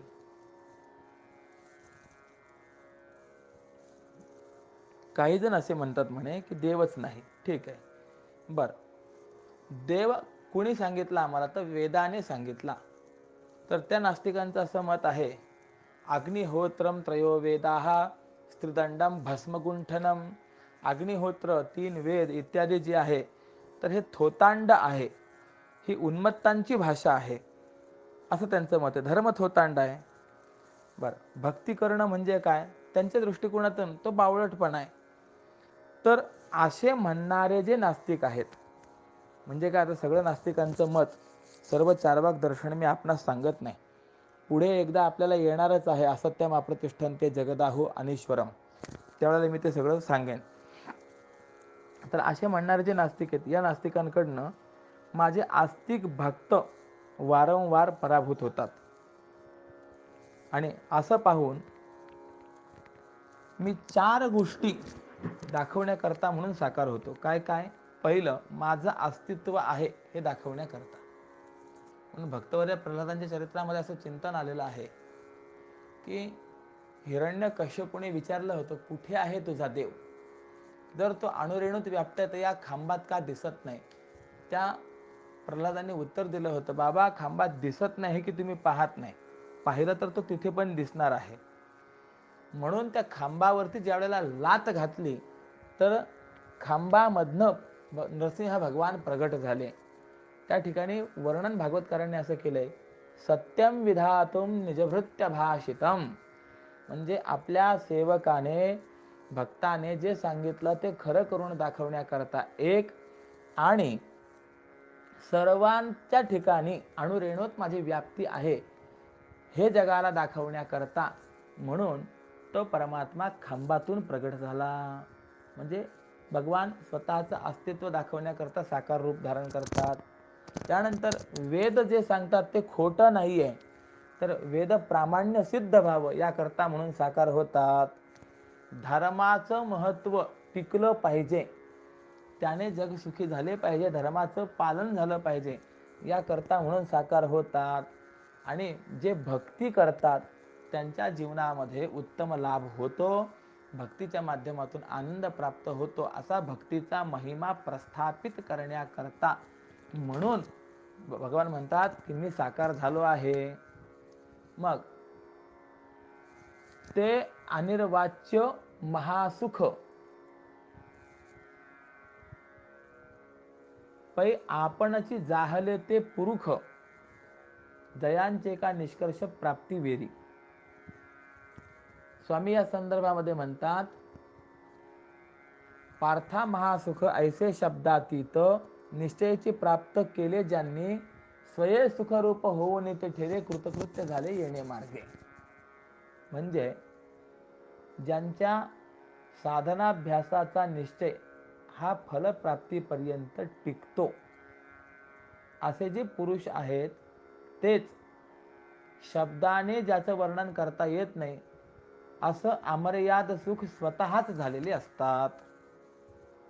काय बरेच जण असे आहे, साधनाभ्यास करण्याकरता प्रवृत्त होतात, परंतु त्या साधनाभ्यासामध्ये टिकत नाही, त्यांचा निश्चय मध्येच ढळतो. म्हणून शास्त्रकार सांगतात, कुठपर्यंत साधना करायची, जोपर्यंत फलप्राप्ती होत नाही तोपर्यंत. आपण रघुवंशामध्ये जर वर्णन पाहिलं तर कालिदास म्हणतात, या सूर्यवंशात रघुवंशामध्ये होऊन गेलेले राजे कसे होते, 16 विशेषण दिलेले आहेत. त्यामध्ये एक विशेषण असं दिलेलं आहे, आ फलोदय कर्मणाम, म्हणजे जोपर्यंत फळप्राप्ती होत नाही, फलोदय होत नाही तोपर्यंत जे कर्माची त्या साधनेची कास सोडत नसत. आणि याच्याकरता उत्कृष्ट उदाहरण जर आपल्याला पाहायचं असेल तर एक उदाहरण देतो. सगर हे कपिल महामुनींच्या क्रोधाग्नीने भस्म झाले. आता त्यांच्या उद्धाराकरता जोपर्यंत गंगेचा स्पर्श त्यांना होत नाही तोपर्यंत त्यांचा उद्धार होणं शक्य नाही. मग गंगावतरण होण्याकरता अंशुमान यांनी आयुष्यभर तपश्चर्या केली, परंतु गंगामाई काही प्रसन्न झाली नाही. पर त्यावेळेचं आयुष्य काही आपल्यासारखं नव्हतं, काही लाखो वर्षांचं आयुष्य असायचं. मग आपल्या वडिलांकडनं गंगावतरण झालं नाही हे पाहून तो दिलीप, दुसरी पिढी, त्याने देखील गंगावतरणाकरता आयुष्यभर तपश्चर्या केली, तरी देखील गंगावतरण झालं नाही. मग तिसरी पिढी भगीरथ, याने देखील तपश्चर्या केली आणि या वेळेला ती गंगामाई प्रसन्न झाली, गंगेचं अवतरण झालंय. अर्थात निश्चय कसा आहे, जोपर्यंत गंगावतरण होणार नाही तोपर्यंत पिढ्यानपिढ्या जरी साधना करावी लागली तरी आम्ही ती साधना सोडणार नाही. आ फलोदय कर्मणाम, बघा पिढ्याने पिढ्या एका गोष्टीच्या ध्येयाकरता प्राप्ती करता म्हणून साधना आहे. आपला जर विचार केला आपण 8 दिवस प्रयत्न करतो, 8 दिवसात जर शक्य झालं नाही तर लगेच आपण सोडून देतो. सोहम भाव आपल्या ठिकाणी उदित झाला पाहिजे. 8 दिवस प्रयत्न झालं, 8 दिवसात नाही मिळालं की आपण सोडून देतो, म्हणतो नाही ते काही शक्य होत नाही आहे. आपलं धैर्य, सात्विक धैर्य फार लगेच समाप्त होतं. किंबहुना तुकोबारायाने सांगितलंय, निश्चयाचे बळ तुका म्हणे तेची फळ. दृढ निश्चय असणं आणि त्या प्रकारची साधना असणं तेच खरं फळ आहे. म्हणून साधनाभ्यासाचा निश्चय ज्यांचा फलप्राप्तीपर्यंत टिकतो, किंबहुना भागवतकारांनी आपल्याला असं सांगितलं आहे, साधना कुठपर्यंत तर आलयम. एक हिंदीमध्ये वाक्य आहे, जब तक लक्ष्य सिद्ध न हो पुरुषार्थ जारी रखो. जोपर्यंत लक्ष्य प्राप्त होत नाही प्रयत्नाची कास सोडायची नाहीये. किंबहुना यापुढे सांगू काय, एक व्यक्ती अशी होती की तिला बोरवेल करायची होती. पाणी दाखवणारा बोलावून आणला, त्याने एक ठिकाणी पाणी दाखवलं, त्या ठिकाणी त्यांनी खणलं परंतु पाणी लागलं नाही. मग दुसरा बोलावला, त्याने पाणी दाखवलं, त्या ठिकाणी देखील तोच अनुभव, पाणी लागलं नाही. 3-4 खड्डे झाले. मग शेवटी पुन्हा पाण्याची आवश्यकता असल्यामुळे एक तज्ञ त्यातला बोलावून आणला. त्याने ते 5ही खड्डे पाहिले आणि त्यांना सांगितलं की या सर्व ठिकाणी पाणी आहे. अहो पण आम्ही एवढे गेलो तरी पाणी लागलं नाही. त्यांनी सांगितलं नाही, पाणी आहे हे निश्चित आहे, गरज फक्त तुम्ही पाणी लागेपर्यंत खोल जाण्याची आहे. म्हणजे जमिनीमध्ये पाणी नाही असं नाहीच आहे, फक्त गरज काय आहे की पाण्यापर्यंत पोहोचण्याची. काही ठिकाणी वरती मिळेल, काही ठिकाणी खाली मिळेल, पण ज्या ठिकाणी तुम्ही खणत आहात त्या ठिकाणी जर सातत्याने खणत राहिलात, पाणी लागेपर्यंत जर खणण्याचा निश्चय केला तर पाणी मिळाल्याशिवाय राहणार नाहीये. घोकत विद्या खोदत पाणी असं एक म्हण आहे. कितीही लक्षात राहत नाही असं म्हणालात, पण घोकत राहिलात तर विद्या प्राप्त होते आणि खोदत राहिलात तर पाणी प्राप्त होतच असतं. म्हणून असा ज्यांचा निश्चय आहे की जोपर्यंत फळ प्राप्त होणार नाही तोपर्यंत हा साधनाभ्यास सुटणार नाही, असे पुरुष स्वतः सुखरूप होतात. ते सुखी होतात असं नाही, म्हणजे त्यांना सुखाकडे जाता येतं, सुख प्राप्त होतं असं नाही, तर ते स्वतःच सुखरूप होतात. आणि कसे सुखस्वरूप होतात तर ज्याचं शब्दाने वर्णन सुद्धा करता येत नाही, ऐसे शब्दातीत सुखरूप होतात. किंवा कृतकृत्य झाले येणे मार्गे, ते याच मार्गाने कृतकृत्य झालेले आहेत.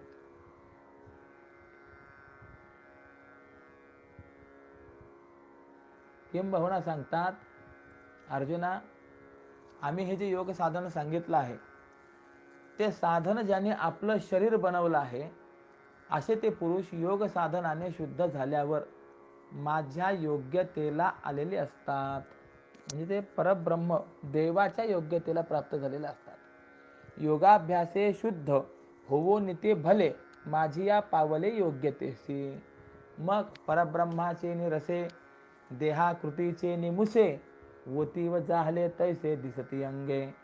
म्हणजे जणू काही परब्रह्माचा रसच देहाकृतीच्या मुशीत ओतून तयार झालेले पुतळे जसे असावेत तसे ते योगी शरीराने दिसतात. जर या साधनाने अंतःकरणामध्ये ब्रह्मज्ञान विकसित झालं तर हे संपूर्ण विश्व मावळतं. त्यावेळेला हे म्हणजे भगवान असं सांगत असताना अर्जुन मध्येच म्हणाला, देवा तुम्ही जे सांगत आहात ना ते अगदी खरं आहे बरं. कारण देवा आता आपण जे योगरूप साधन सांगितलं ते ब्रह्मप्राप्तीचं स्थान आहे, म्हणून माझ्याकडनं घडणं शक्य नाही. बरं, या अभ्यासात जे स्थिर होतात ते खात्रीने ब्रह्मभावाला प्राप्त होतात हे तुमच्या सांगण्याच्या पद्धतीवरूनच मला समजलंय. पण देवा या योगाची ही नुसती प्रक्रिया ऐकत असतानाच त्या चित्तात त्या विषयाचं यथार्थ ज्ञान उत्पन्न होतं. मग त्याच्या अनुभवाने तल्लीनता का बरे येणार नाही? म्हणून या विषयात काहीही खोटं म्हणण्यासारखं नाही. परंतु देवा, माझ्या बोलण्याकडे लक्ष द्या. म्हणजे काय, देव बोलत असताना अर्जुन मध्येच बोललाय, ही शंका अर्जुनाने काढली आहे. काय म्हणतो अर्जुन? आता कृष्णा तुवा सांगितला योगू, तो मना तरी आला चांगू, परी न शके करू पांगू योग्यतेचा. की देवा, आतापर्यंत जो तुम्ही योग सांगितलाय तो माझ्या मनाला तर चांगलाच पटला, अगदी चांगलं सांगितलंय तुम्ही, आणि हे करणं गरजेचं आहे हेही मला कळतंय. पण तो योग मी करू शकत नाही. का? कारण माझ्या ठिकाणी योग्यतेचं म्हणजे अधिकाराचं दारिद्र्य आहे. माझ्या अंगामध्ये स्वभावतः जेवढी योग्यता आहे तेवढ्याच योग्यतेने जर हा योग सिद्धीला जात असेल तरच मी या मार्गाचा सुखाने अभ्यास करू शकेन. आपल्यामध्ये जेवढी पात्रता नाही, आपल्या पात्रतेपेक्षा अधिक जर आपण काही करण्याचा प्रयत्न केला तर त्यातून सुख मिळण्याच्या ऐवजी अपाय, दुःखच प्राप्त होत असतं. किंवा देव जशा प्रकारची योग्यता सांगतील ती योग्यता मला प्राप्त होणं जर शक्य नसेल तर योग्यते वाचून हा जो होणारा उपाय आहे तो मला सांगा. म्हणजे देवा, तुम्ही सांगाल की अशी अशी योग्यता याच्याकरता संपादन कर, पण ती योग्यता जर मला संपादन करणं शक्य नसेल तर त्या योग्यते वाचून दुसरा काही जर उपाय माझ्याकडनं घडणं शक्य असेल तर तो सांगा. म्हणजे योग्यते वाचूनही ब्रह्मप्राप्तीचा जर एखादा उपाय असेल अशी माझ्या मनाची समजूत झाली, म्हणून विचारण्याकरता हे कारण निर्माण झालं आहे. तर इतका विचार करून पुन्हा अर्जुन म्हणाला, तर मग देवा, माझ्या प्रश्नाकडे आपण चित्त द्या ना. म्हणजे अर्जुनाला असं वाटतंय की ब्रह्मप्राप्ती करता योग मार्गा व्यतिरिक्त अन्य काही उपाय असू शकेल, कारण की हा अवघड उपाय. मग काय एखादा सोपा उपाय सुद्धा असू शकतो. माणूस नेहमी सोपं शोधण्याचा प्रयत्न करतो की नाही. म्हणून देवाला सांगतो, ऐका ना हो, हा हो जी अवधारिले, जे हे साधन तुम्ही निरूपिले ते आवडतया हे अभ्यासिले फावू शके. म्हणजे कृष्णा, आतापर्यंत तुम्ही जे साधन सांगितलं आहे तर या साधनाचा, योग मार्गाचा वाटेल त्याने अभ्यास केला तर तो सिद्धीस जाऊ शकेल का? निश्चितच नाही. किंवा योग्यते वाचून, अधिकारा वाचून केलेला अभ्यास सिद्धीला जात नाही, सफळ होत नाही, असं काही आहे का? असा जर प्रश्न अर्जुनाने विचारला तर यावरती भगवान म्हणतात, अर्जुना, असं तू का विचारतो आहेस? अर्जुना, कारण हे मोक्षरूप कार्य तर खरोखर असाधारण आहे आणि त्यामुळे याला अधिकार लागतो, यात नवल नाही. एक सामान्य विचार करा, आपल्याला शिक्षक जरी व्हायचं असेल तरी MA BEd केलेलं असावं की नाही? म्हणजे तो अधिकार आहे की नाही? आपल्याला जर डॉक्टर व्हायचं असेल, समाजावर उपचार करायचे असतील तर काहीतरी योग्यता आपल्या ठिकाणी असावी लागते की नाही? किंबहुना योग्यते वाचून जगामध्ये कोणतंच कर्म नाहीये. प्रत्येक कर्माच्या पाठीशी योग्यतेचा विचार आपल्याला करावा लागतो. मग सामान्य गोष्टींकरता देखील जर योग्यतेचा विचार असेल तर मोक्षरूप या असाधारण कार्याकरता अधिकार लागणार नाही काय? निश्चितच लागणार. मग योग्यता जिला म्हणतात ती फलप्राप्तीच्या अधीन असते असं जाणावं. म्हणजे फळावरून त्याच्या प्राप्तीचा अधिकार जाणावा लागतो. कसं फळ आहे त्याप्रमाणे त्याचा अधिकारी कोण आहे हा विचार आपल्याला करता येतो. कारण अधिकार संपन्न होऊन जे कार्य केलं जातं तेच कार्य आरंभ करताच फलद्रूप होतं. म्हणजे त्या अधिकार्याला फलप्राप्ती होण्याकरता वेळ लागत नाही. पण अधिकार नसताना जर ते कार्य केलं तर ते फलद्रूप होत नाही. आणि असं असल्यामुळे या योग फळाकरता लागणारा जो अधिकार आहे तो अधिकार रूपी माल सहज मिळणारा नाही. म्हणजे जसं आपण बाजारामध्ये जातो, 2 किलो तांदूळ आणले, तसं आपल्याला कुठे जाऊन द्यावं मला एवढा ज्ञानाचा अधिकार द्या, एवढा कर्माचा अधिकार द्या, एवढा योगाचा अधिकार द्या असं म्हटलं तर तो मिळेल काय? मिळणार नाही. बरं, अधिकाराची कुठे खाण असते का? की जी जसं सोन्याची, चांदीची, कोळशाची खाण असते त्याप्रमाणे अधिकाराची कुठे खाण आहे काय की जिथून आपल्याला तो आणता येईल, लागेल तेवढा अधिकार नाहीये. मग एखादा पुरुष थोडासा विरक्त झाला, थोडासा आहारादी देहधर्माविषयी निग्रह करणारा झाला, तर तो देखील खरा अधिकारी ठरत नाही. कारण अधिकाराचा विस्तार मोठा आहे आणि हा सर्व विस्तार प्राप्त झाल्याशिवाय कोणीही अधिकारी होऊ शकत नाही. आपण मागे कर्माचा अधिकारी कोण आहे ते पाहून आलो होतो बघा. आठवत असेल तर अर्थी, विद्वान, समर्थ आणि शास्त्र पर्युदस्त. म्हणजे तो इच्छुक असावा, जाणकार असावा, समर्थ असावा आणि शास्त्राने त्याला मान्यता दिलेली असावी. ह्या 4 घटकांनी युक्त जो आहे तो कर्माचा अधिकारी आहे असं आपण पाहिलं होतं.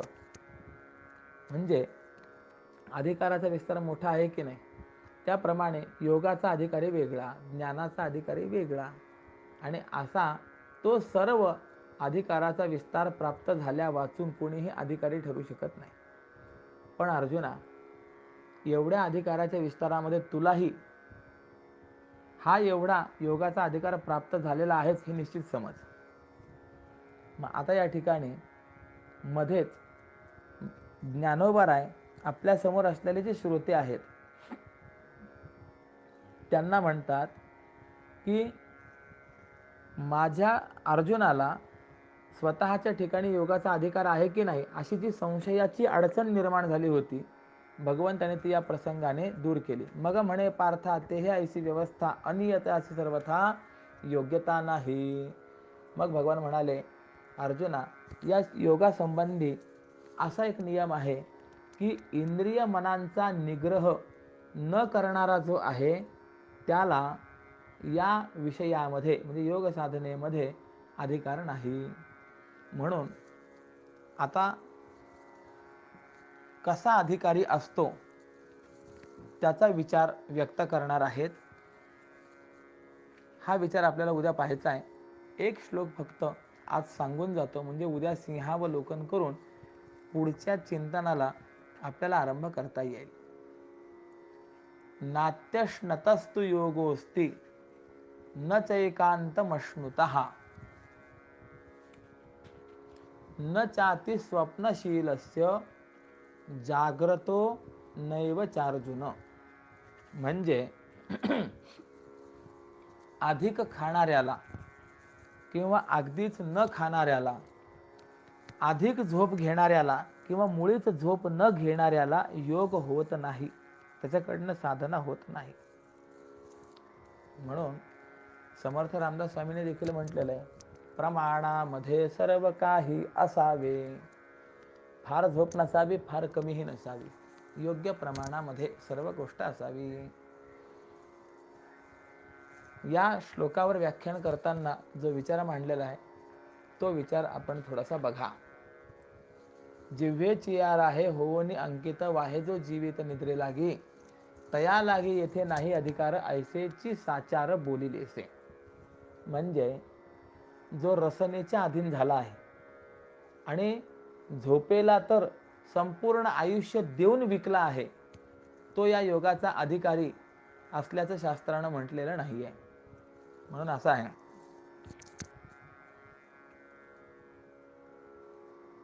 विद्या अथवा साधना याचे काही विघ्न करणारे, यामध्ये विघ्न करणारे काही सांगितलेले आहेत.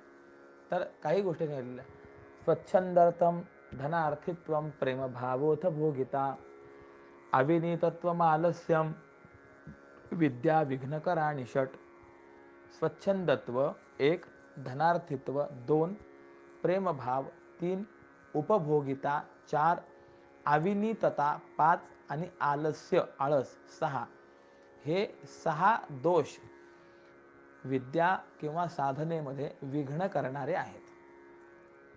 फार झोप नसावी म्हणून शास्त्रकारांनी पुढे असंही सांगितलेलं आहे, आपलं कल्याण व्हावं अशी ज्याची इच्छा आहे अशा व्यक्तीने आपल्या जीवनामधून 6 दोष घालवावेत.